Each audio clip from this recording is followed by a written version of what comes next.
parents' house. And that was just a really bad idea. So I'm grateful for your just showing me grace and all of that. And of course, you know, anybody would, but it was just, I was like, I can do this, and I couldn't do it. So it was so long ago, it feels like, in such a short time ago. But anyway, we always start the show with gratitude, because gratitude can change the world. And I fully believe that if we all just get up in the morning and go to bed at night, and whether you write it down or you think about it or you pray about it, what it is that you are grateful for, it changes your energy, which we're talking about today, and it can change your mindset, and it can change a lot of things about life, and it flows to other people. So, Jill, what are you grateful for today? I have a long list, but I'll keep it short. You know, 7 months ago, I moved from Portland, Oregon to Portugal. Mm-hmm. And it was a really big decision, and it took a lot of work and energy to get here. And every day I wake up and I am just so grateful that I live in Foz do Douro, Portugal. So that's it. It's amazing. I see your Facebook posts, and I just live vicariously through you in Portugal, and I keep thinking, I really should visit Portugal. Oh, it's a spectacular country, Yeah. and people are lovely, and I live right on the ocean. So every day I wake up listening to the waves crashing on the beach. It's pretty spectacular. How long had you wanted to make that move? What made you want to move to Portugal? Well, you know, there were a lot of things. I really like to travel, but traveling from the U.S. to Europe is very expensive. And so I just ended up deciding that if I really wanted to live the next 10, 15 years doing life the way I really wanted to do it, I was going to move to Europe. And Portugal is a very friendly country for people coming from the U.S., coming from really anywhere. They have a very open immigration policy.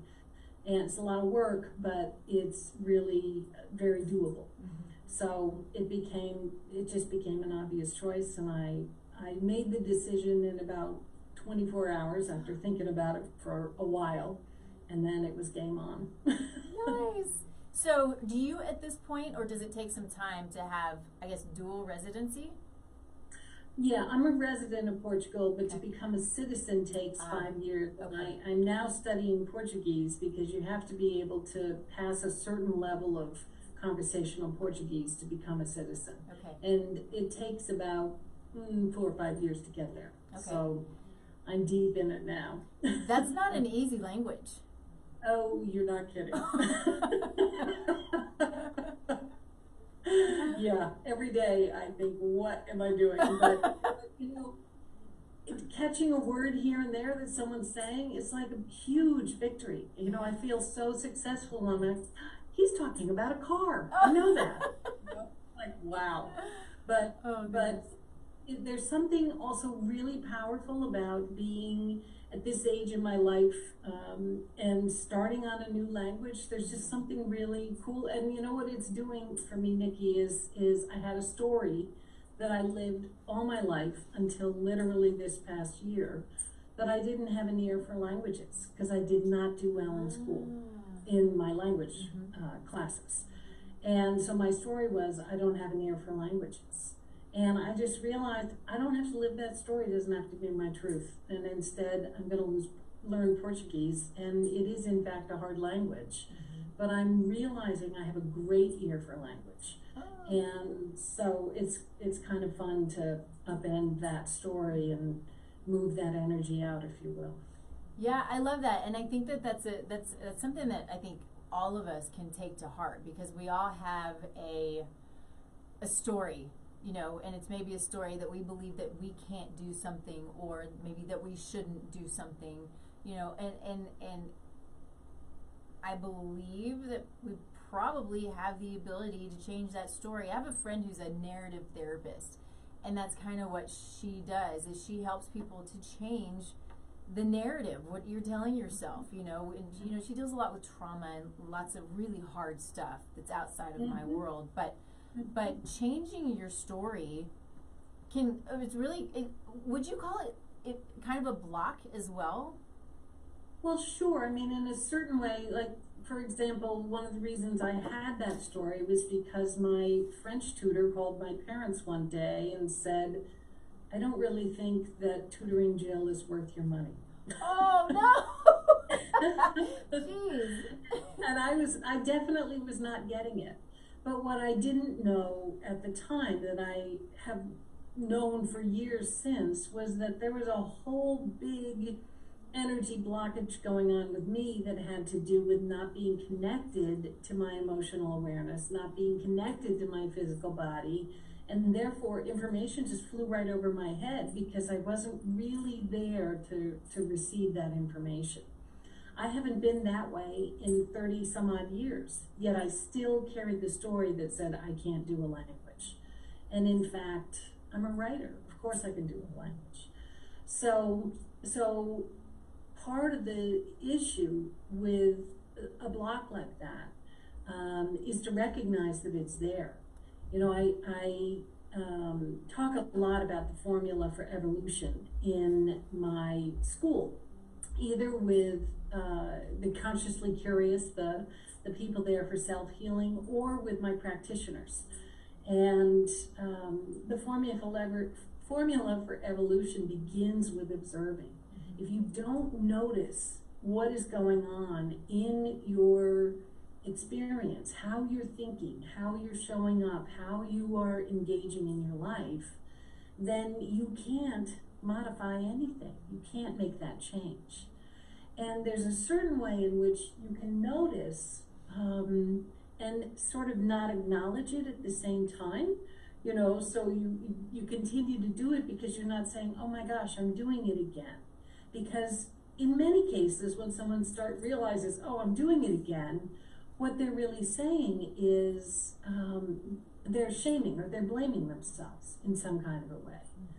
But there is a way to acknowledge, wow, I'm in this pattern again. I'm running this storyline again, and I want to make a different change. You know, I want to do something different.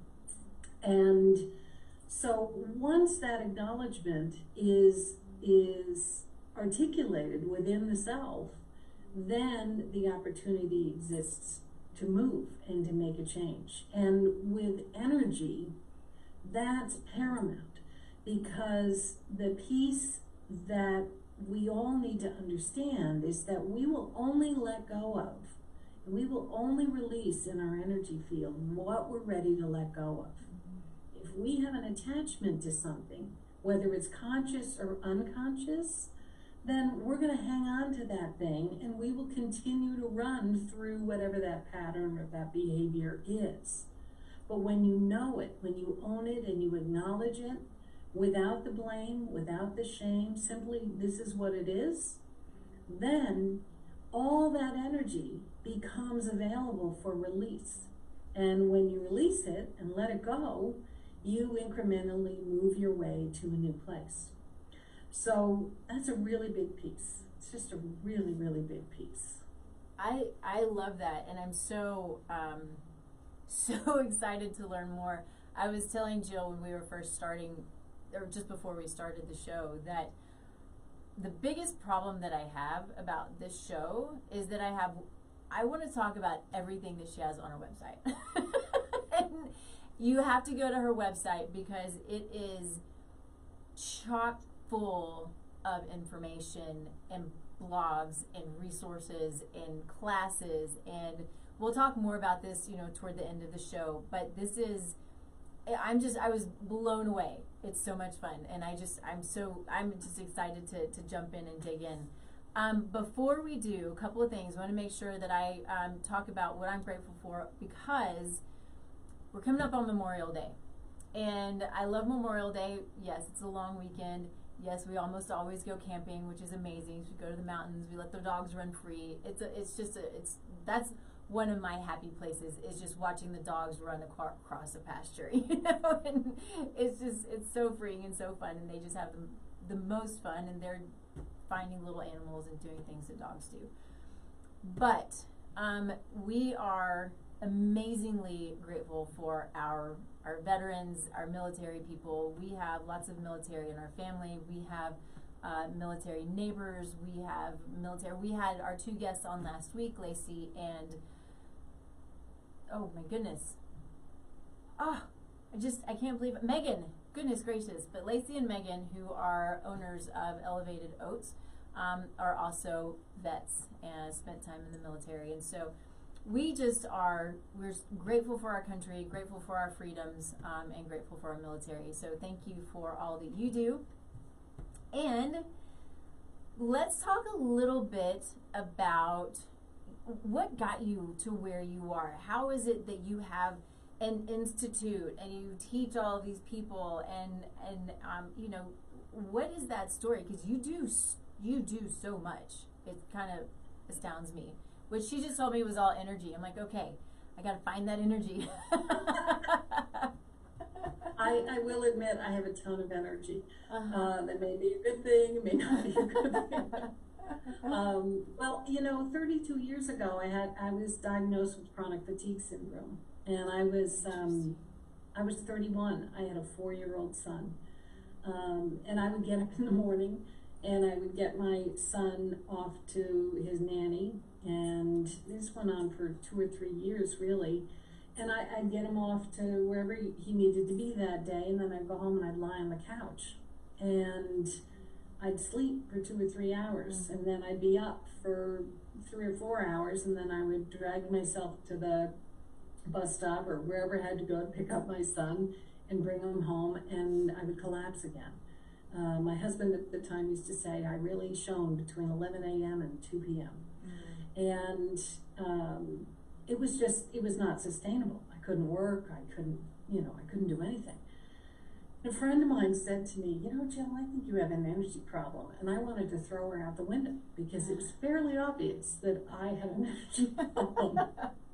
He said, no, not that kind of problem. I think your energy body is in trouble and we need to figure this out. So I started studying and learning about energy. I studied with a man in Ann Arbor, Michigan. His name is John Friedlander. And I learned a ton about the chakras and the aura. And John teaches psychic awareness, which is not really what I wanted to do. But it's a skill set that I have that I use in the world of energy healing. And really, I came from a family of healers. My mom was a Christian Science practitioner. And so I grew up watching sort of amazing things happen when people, in the case of Christian Science, put their faith in God and prayed and did those kinds of things. That never resonated with me, but the part where healing happens always made sense. So I started learning about energy and realized, I am home. The chronic fatigue problem resolved in about 6 months. Wow. Other things going on. I'm a big fan of looking at diet and seeing what works for your body and what doesn't. I'm a big fan of looking at the right kind of supplements and taking the right things to balance nutrition. All things you know way more about than I do. But those things are important, and they started to work as my energy body went from complete dysregulation to being organized and contained, and I was in my body and present to my life in a very different way. And I just began teaching this as a side gig. I really had some significant corporate roles over the years, and a lot of VP roles in sales and marketing, and I ran several consulting businesses over the years. And on the side, I would do the energy thing because it was so much more interesting. Right. And in 2002, I sort of woke up and said, okay, this ship has sailed with corporate America. I'm going to see what I can do with the energy thing. Can I earn a living? Can I make things happen? And that's when Energy Healing Institute was founded. And I've gone from there. I've taught these courses in so many different iterations over the years. Now everything is live and online, and is online and self-paced. And some people can take the courses in their own way, in their own time. And then I work with them in live office hours to answer questions and to deepen their understanding and to help them integrate the material. It's phenomenal. But that's, really energy became really what I cared most about. Because at the beginning and the end of the day, energy is who we are. And nothing happens physically that doesn't first happen energetically. And so even, the idea of taking a breath, that happens without us thinking about breathing. But the energy of taking that breath has to be there for it to be taken, for us to digest our food, for us to have a feeling. We need energy to be running. So when I really understood that at the core of everything that is, there is energy, I knew I was right in the heart of the matter. Made me really happy to be there. Yeah, I love that. And what I love too, and I have to, I wrote this down in my notes because, and we talked about this for a minute, but a couple of things that you have here is, this is, her institute is for those who want to evolve, and it's NonWoo Healing. I love NonWoo Healing, and this is the work without the woo, because the woo isn't true. So I say these because, and I have to say this too, because this was super, super cute. Avoid new age woo-based teachings, rainbows and unicorns. Now, I say that because I think it's important to note that, I believe, and this is just maybe where I was, but there are a lot who still don't understand that we are created as energy-based beings. I'm a Christian, I'm a believer, and I fully believe that God is way smarter than we are, but He built us, created us as energetic beings. Our brain runs on energy, right? It's electrical impulses. Our heart runs on electrical impulses.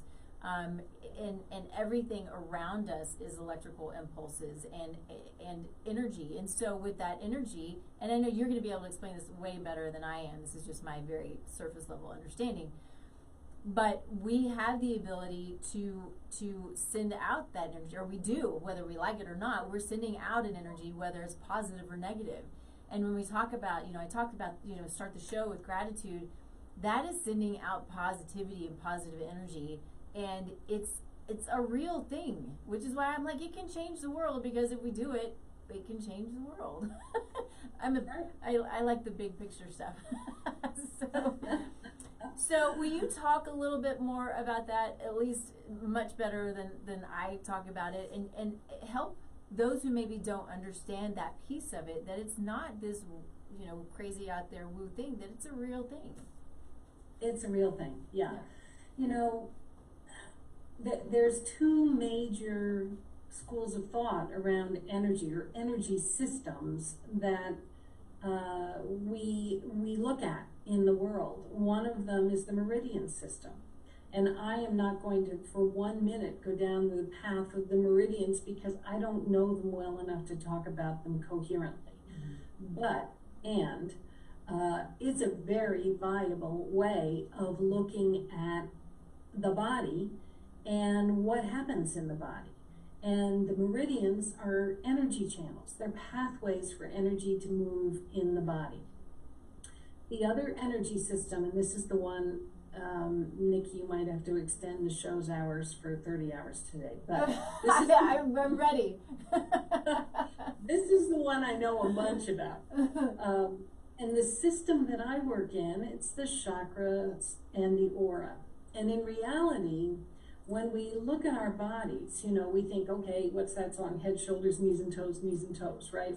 Well, we do have a physical body, and it is the container for our experiences, for sure, right? It's not just what goes on to digest our food and breathe and circulate blood. It's also how we experience our lives, is through our bodies.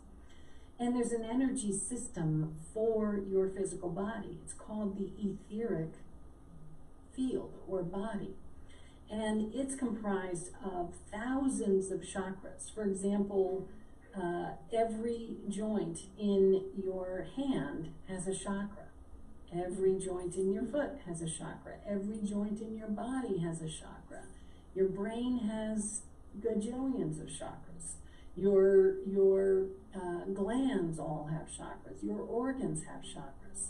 So the etheric body is a very complicated energy system with thousands of chakras, with an aura that is very dense, right up against the surface of the body. It really only extends about 3/4 of an inch off of the body.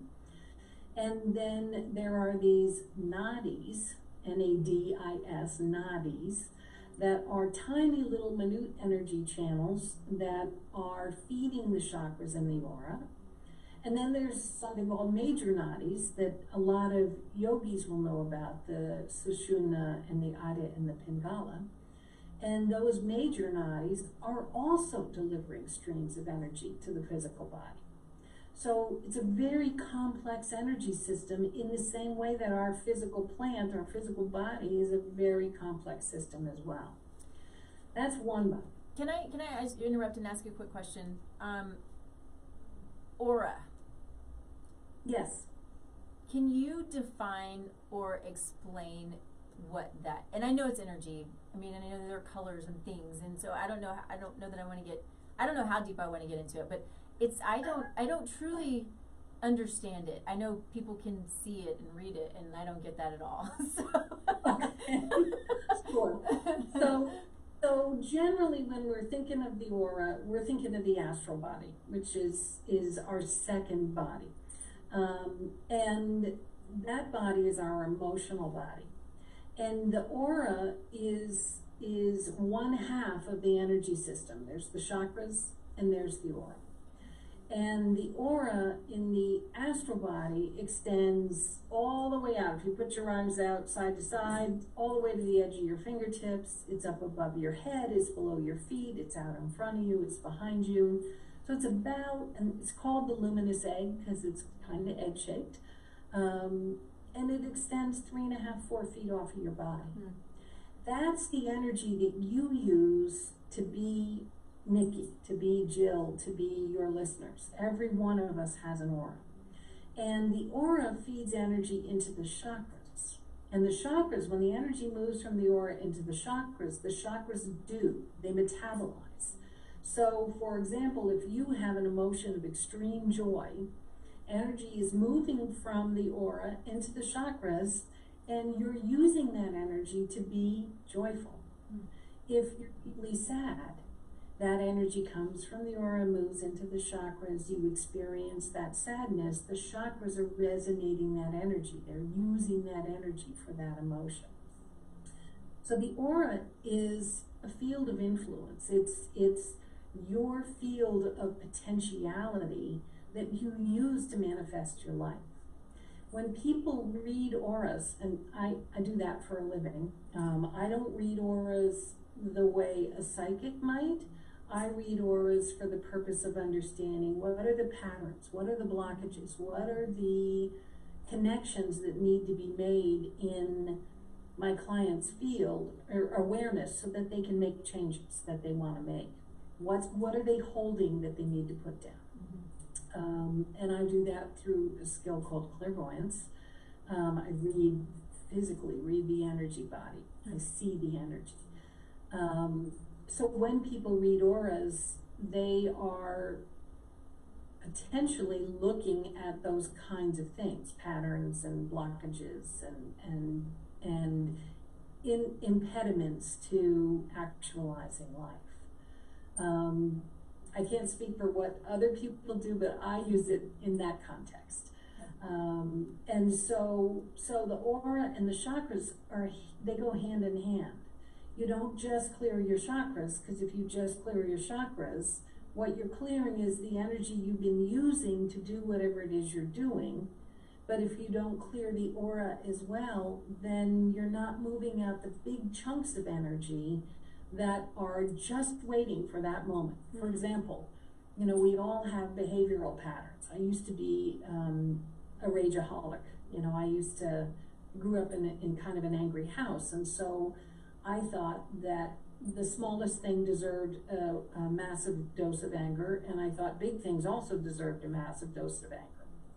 That became a pattern, and so I responded to my life with anger. All that anger, when I wasn't being angry, it's out in the aura waiting.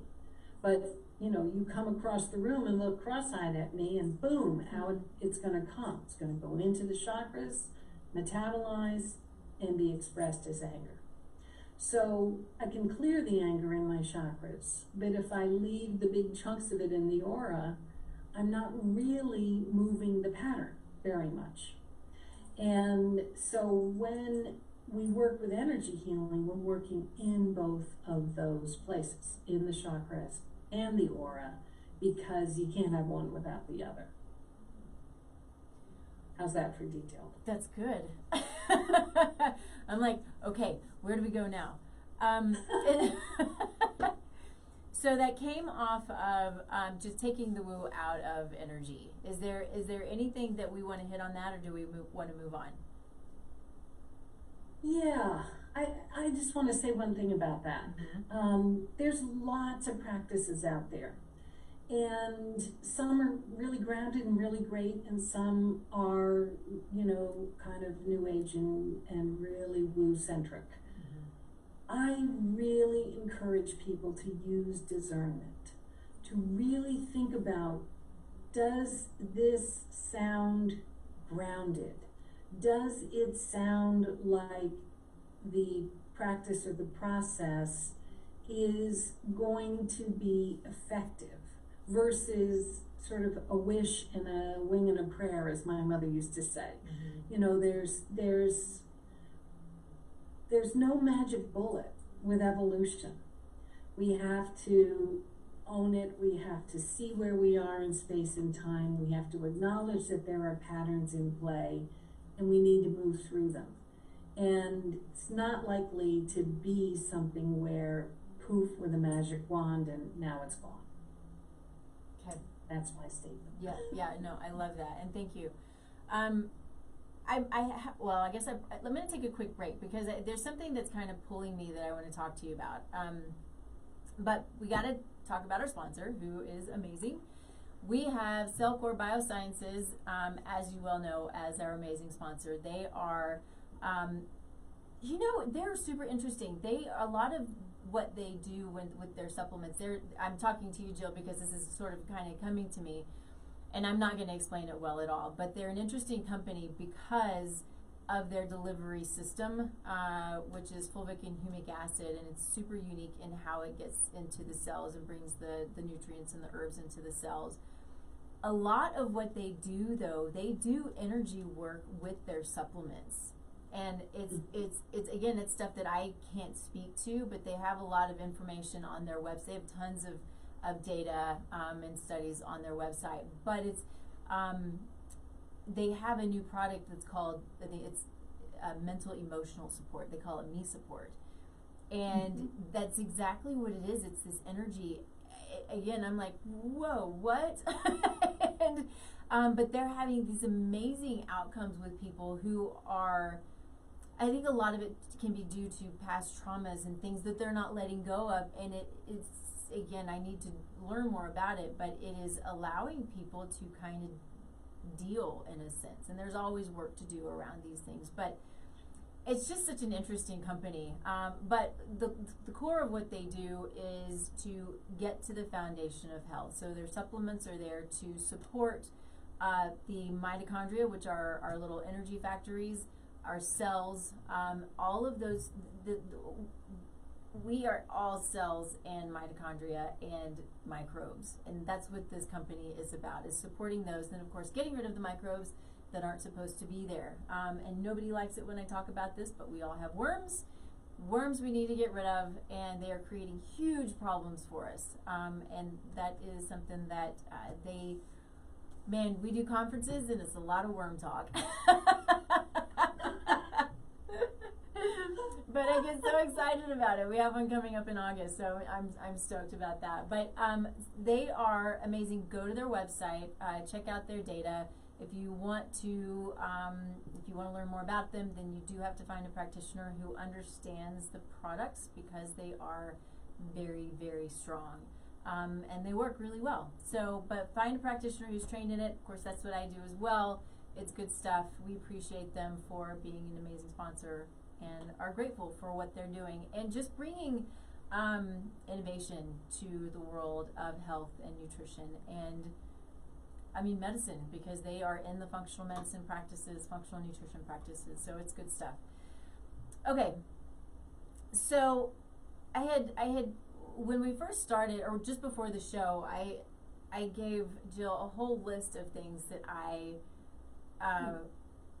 that we could talk about, and I have them listed here. But there's one that stands out. I think it stands out because I take this for what it is, but you and I were supposed to have our show as my mom was passing, and so it kind of stands out to me. And what I know about my mom, her entire life, is she just was ridden with guilt, and I don't know why. She was an amazing, God-fearing person. She spread her wings in the Christian community. She did so many great things, and she was very passive and meek, right? Doing something like this, she would never even consider doing. Of course, I never thought I would either. But there's a blog that, Jill, you did, and it was regarding guilt. And I, it was your thoughts on guilt. And I love, make it as long or as short as you want, but just to have your thoughts on what that looks like and why that happens. And I think a lot of women are this way, but why? Yes. What is it with this guilt that we just feel? I get there too.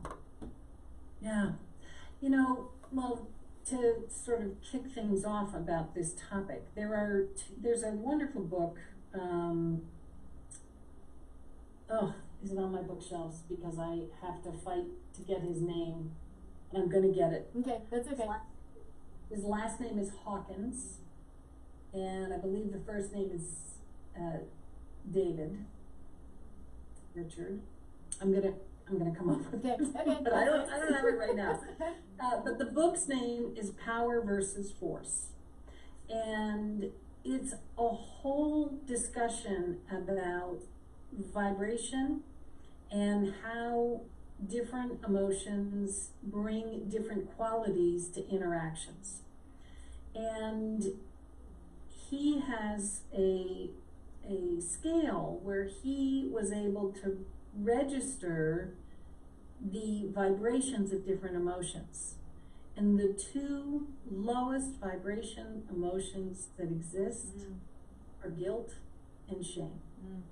Wow. The lowest. So people all the time in the woo world, they're always talking about, just raise your vibration, just raise your vibration. I want to vomit every time I hear that. Every time. Because how are they going to do that exactly? They're just going to stand underneath themselves with their hands and push up and raise their vibration? Because if you don't move what you're holding in your field that is lowering your vibration, it's not going to raise by itself. And wishful thinking does not make it so. That's just nothing more than rainbows and unicorns. So those two vibrations, guilt and shame, are the lowest that there is, and they derail self-esteem, self-love, compassion. The ability to grow can be deeply inhibited by guilt and shame because you don't think you deserve it. You don't think you are entitled to that. Yeah. So a lot of times guilt also comes from external sources. So, I have seen people take on guilt from cultural thinking, from cultural traditions. I've seen it happen from religious traditions. I've seen it happen from familial traditions. I've seen it happen from being told what's right and what's wrong, but that right and wrong may not resonate as truth with me.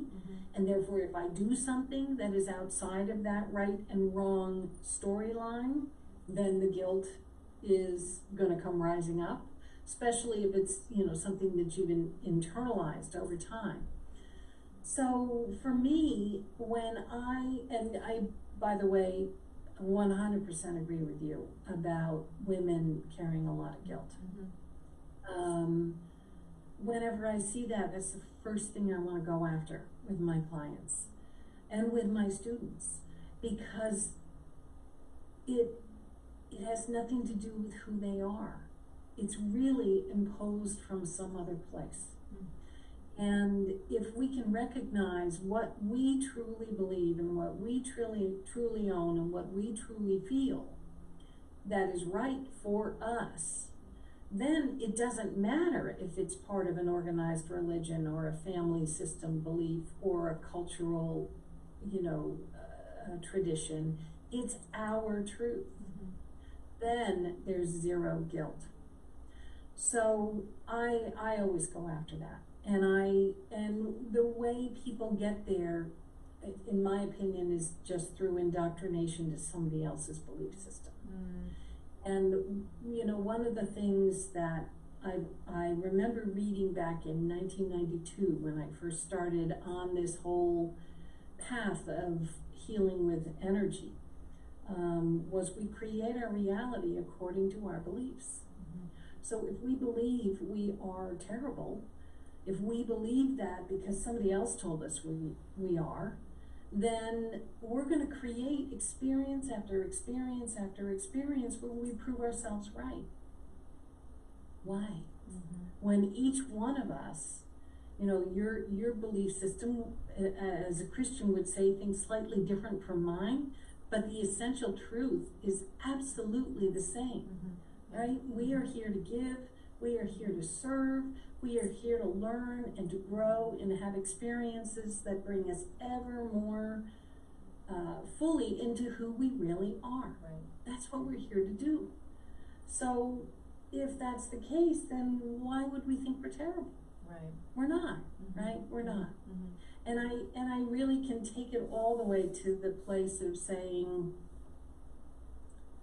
that and I'm going to paraphrase it, but people aren't bad. They might do bad things, they might have bad behaviors, but people aren't inherently good or bad. They just are people. And if we can see that about ourselves and about everybody else, then we might not like something that somebody else does, but we don't need to make them bad, right? And then there's space for everybody to grow and evolve, because we're not in that labeling, judging, guilt-inducing place. Okay, yeah, that's really, I love that, and I appreciate that. I find, I wonder, I feel like it's there is at least personally, right, there's a familial aspect to it. I know my mom, they feel like it kind of came from down the line, and, her mom maybe, and beyond, and I am grateful for the fact that I recognize it, because I think that it's something I work on now, is to not, there's no reason for me to feel guilt about anything, or probably about most things anyway. And it's a lot of times part of my conversation with God, and trying to work through the things that I have to work on, right? I always have to work on stuff, but that's part of growth and a part of being human, and all of the things that we're about. So anyway, I thank you for that, and I appreciate it. I did have another question regarding something that and I hope I'm not going backwards on this, because I know that you talked about it with your own experience with the chronic fatigue syndrome, and talking about it being an energy issue. And so if you don't mind expanding, not necessarily on your situation, because I think that you did, and you talked about this in one of your blogs, but I have one client who who has, you know, all of the symptoms, right? And I have another one who says, actually, she's not a client, but she's a potential client, and she says, I've finally been diagnosed with something, at least I know what it is, right? And then I hear this a lot. I have another client who believes that might be what she's dealing with. So my point to that is, what I know about chronic fatigue syndrome is in a lot of cases a catch-all for not knowing what's going on. Right. And so I know for my world, you know, the nutrition, it's, you know, are there nutrient deficiencies? Are there, you know, what's going on with the body? Is there infection? All of these things that I would look for. But it's not all about that. There's trauma, and there is, you know, a person's, you know, mental and emotional history, and all of these things that go into it that I don't have the capacity to work with, which is amazing to have people like Jill who I can refer to for things like this. But, you know, how do you call, what is it that, I don't know what I'm asking you. It's an energy issue. Just expand on that for me a little bit. Sure. You know, I shared a little information about the etheric body and the astral body, and the physical body and the emotional body talk to each other all the time. You know, if I was really freaked out about coming on this show tonight, I might have had an experience that I would say, oh, I've got butterflies in my stomach. Do you really have butterflies in your stomach? No. What's happening is you have anxiety, right? You're anxious, you're nervous. And that nervous energy, if you let it run freely, you might pass out. You might throw up before the show. You might, you know, not be able to do the show, right? So what do you do with all that energy? Well, in a lot of cases, what we do is we suppress it. We stuff it down and say, I can't feel that right now. I don't have time for that. I have to be on Nikki's show, right? So down it goes into the energy system of the etheric body, the energy system for your physical body. Emotional energy doesn't belong there. It belongs in the astral body. So what's that happening? What is that? That's an energy dysregulation issue. Now, butterflies in the stomach 5 minutes before a TV show, that's not a huge big deal. That's not going to cause an illness. But if you grew up in a house where you were not allowed to be angry, or you were not allowed to be sad, you only could be nice, you could only say nice things, you had to smile because that's what the rules were, then any of those feelings that were not smiling, not nice, you know, where are they going to go? They end up down in the physical body. Now, if there's trauma associated with that, because it might just be, you know, nice girls don't say mean things, right? That may be just the parenting piece that you picked up on. But if there was abuse that went along with that, or neglect or abandonment that went along with that, then there's a whole storyline living in the body that these emotions are now in the body, physical body, the energy system of the physical body, and they're mucking up the works.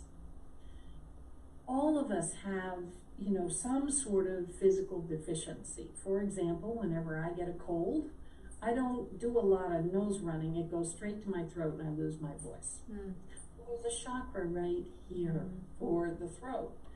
And so my throat chakra is less rugged than my nasal chakras, because when I get the rhinovirus, it goes here and not here.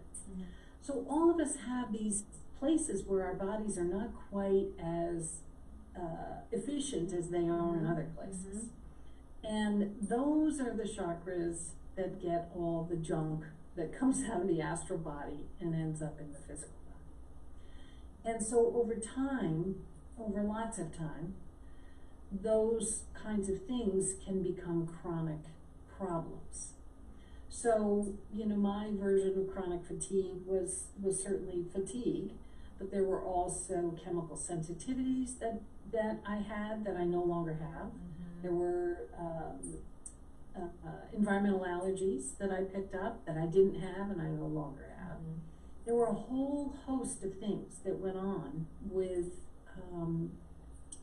that CFS diagnosis. So when I say it's an energy thing, unpacking what is happening between the astral body and the etheric body is part of the healing process.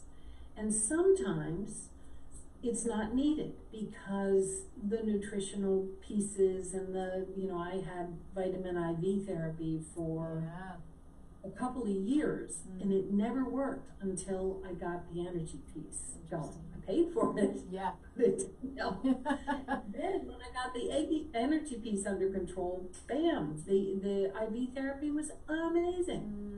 And so it's, all of these tools that we can bring to healing can and should be used in concert, including the medical doctors. I'm not the person who's going to say, don't go to your doctor, go to a healer. Don't do that. Yeah. Take care of yourself, right? Yeah, absolutely. But all those pieces come together, and when we can unpack what's going on in the energy body, or the energy bodies, and I include in that our belief systems, it's a third body, and I won't take too much time to go down that path because it gets more and more confusing. But I do have videos about it on my website if people are interested.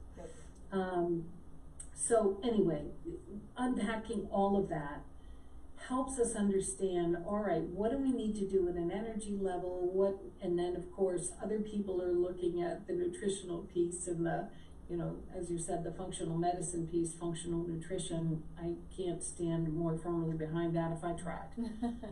This is a really beautiful way to support healing. I was gonna say something, sorry, because I thought you were gonna continue on. I know what I was gonna say. What I believe is one of the most important things that we can do for ourselves, especially if you have a diagnosis like chronic fatigue or some other chronic issue, autoimmune condition, cancer, Lyme disease, any of these things that can really just take you out, is to build your team. Build your team of people who know how to support you, and this is probably going to include your MD or DO, or naturopath, or all of them, right?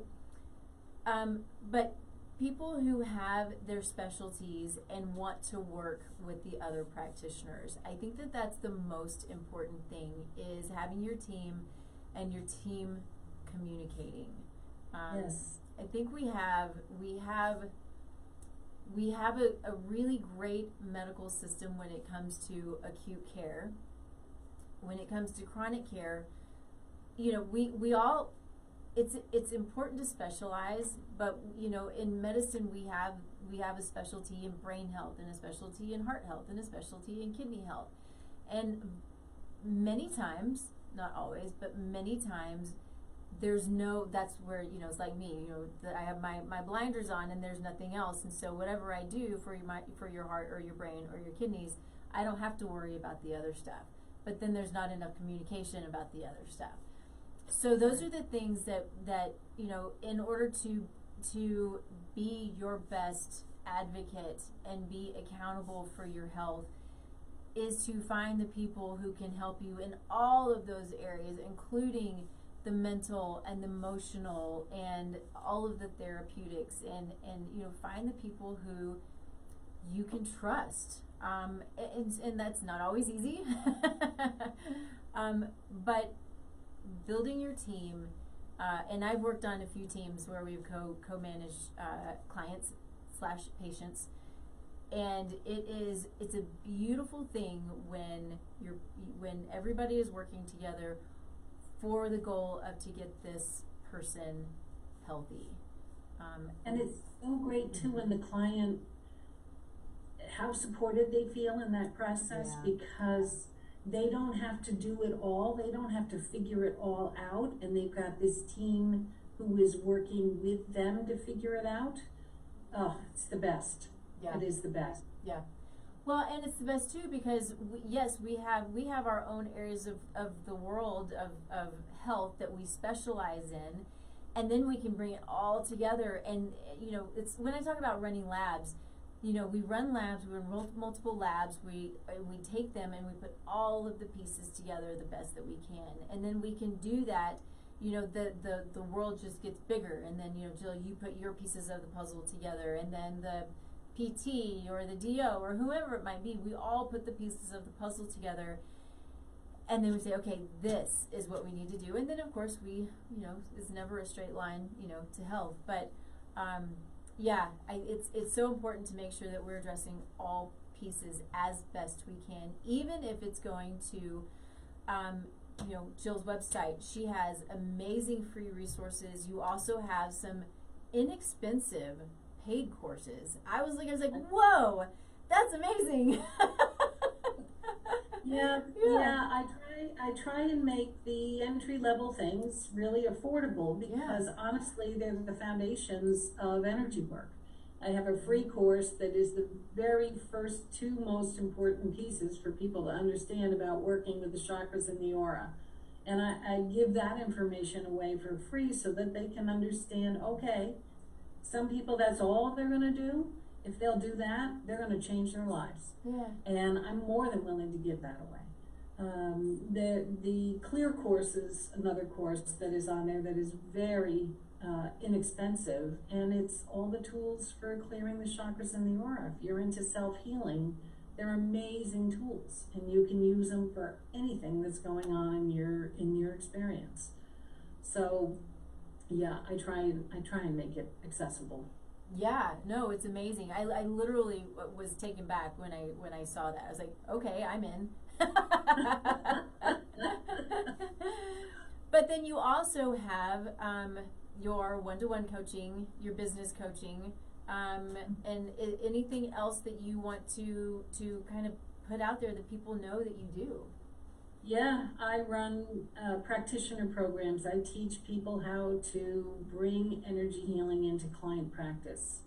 I work a lot with very high-end practitioners, people who are very experienced chiropractors and alternative practitioners of lots of different stripes, naturopaths, nurses. So the work is very in-depth, it's very comprehensive, it's all online, and it's all self-paced. And almost all of my courses have online office hours where I show up and I field whatever is coming at me from the people taking the classes. So you certainly have access to me and my expertise along with really solid curriculum. So if you're someone who wants to be in the healing arts, you want to have a client practice, do your homework, because rainbows and unicorns do not drive income. They're sweet and they're cute, but it's really tough to make a living if you don't have a grounded, solid program underneath you that drives to certification and drives to efficacy and practice. That's what I'm all about. That's amazing.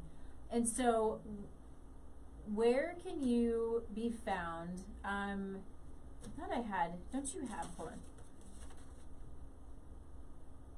Oh, I said it all. Okay, so I was just making sure that, so you have your master classes, so Clear Nugget Bundle, I love that.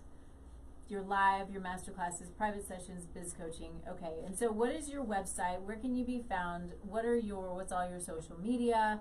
And my social stuff, yes. Yes, and all of that stuff will be posted everywhere as well. But yeah, let everybody know. Well, I'm on Facebook, Energy Healing Institute, right there. Instagram, you can find me on Instagram. You can find me on YouTube. There are 3 really powerful videos that you can watch on the energy bodies. I told you about the etheric and the astral, and I alluded to the 3rd body, the mental causal. There are videos on those. You can find my website, energyhealinginstitute.org. And I have a page called Start Here, And everything on that page is for you to peruse and look at and receive, and that'll get you started. And of course, there's, I don't know, 200 and something blogs on the site as well. So I know. Okay, our next show is going to be on how do you get all of the energy to do all of the things you want to do.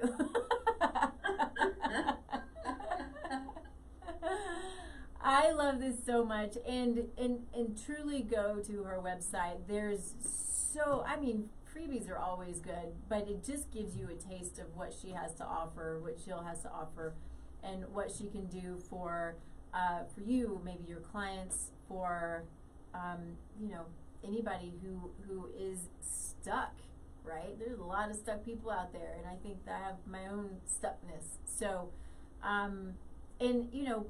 having the ability to, I think for any practitioner who's out there, maybe who is watching this, knowing somebody who has the ability to work in this space, I think is such a gift. And so grateful for you for being here, for your patience, and for your grace.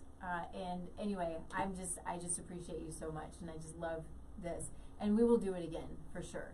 All right. Yeah. Happy to. Cool. All right. So thank you, of course, everybody, for being here. As always, streaming live every Thursday at 10 a.m. Mountain Time on KUHS, the best station ever. We've got some really cool radio shows on the station, so check it out, take a look, have some fun with us. Of course, you can find me on tastelifenutrition.com is the website. All the social media is Taste Life Nutrition. Go to my website. You can fill out a free assessment, and that assessment will come straight to me. It's a pretty good assessment. Shows me, what's going on, how your body's functioning and why, all of the different organ systems, and that is something that then we'll talk about and see if we can dig a little deeper and help guide you into getting to where you want to be, so you can live your best life, because that is the goal. And I'm super grateful because I have a lot of cool people to refer to if I'm not the person for you. So check it out. We have also a new program. Everything that we do is virtual at this point, and our new program is called Soulful Conception. I am super excited about this because this is going to be a really experiential program based around preparing for pregnancy, taking the time to prepare for pregnancy. This is for it's mostly speaks to women, I get it, but this is about the men too, and it's about being healthy, being in a good place. And where I come from with this, what is so important is the understanding that your health today, and then bringing in a child into the world, has the potential of affecting 7 generations down. Literally, your health, good or bad, can affect 7 generations down. It's amazing. It's big because it puts a lot of accountability on us. It puts a lot of pressure on us, but it's so empowering to know, again, it's this big picture is I have the ability to affect the future. And we do in very big ways. And I want people to see it, to hear it. I have a lot of people who I'm going to bring on who are going to be amazing speakers who also speak to this as well. And so I just want people to be prepared, and I want it to be super fun. So reach out, go to the website. If you have questions, reach out to me. I'm just Nikki at tastelifenutrition.com. And if you have questions about Jill or anybody else who's ever on the show, just let us know, because that's what we're here for. We're all here to serve and to bring to you the best that we can. So I appreciate you, Jill. Thank you so much. And we'll see all of you next week. Happy Memorial Day. Bye.